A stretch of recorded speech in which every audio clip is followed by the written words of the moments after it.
I have, and every time I've had an occasion to speak to the press, talked about the importance of working in a bipartisan way. And if you step back a moment for just, I'll point to a couple things.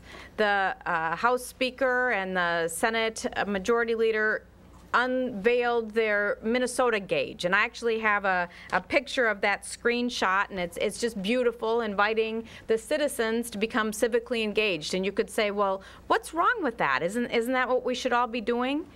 But I want you to understand that that is being paid for by the Republican Party. They are doing that in combination with the Republican Party, so that when citizens engage, they're engaging through a filter of the Republican Party. That isn't engagement.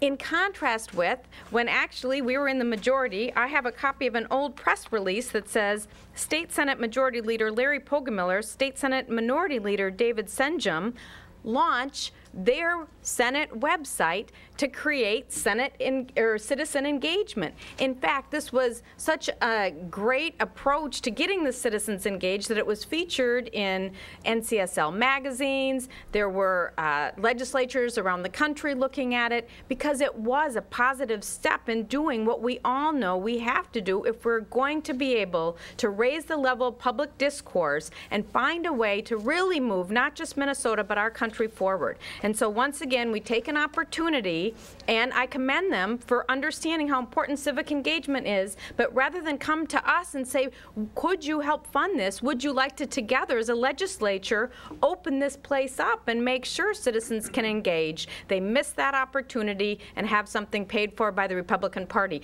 And I think the citizens ought to reject that and say that's not what they're interested in when it comes to government.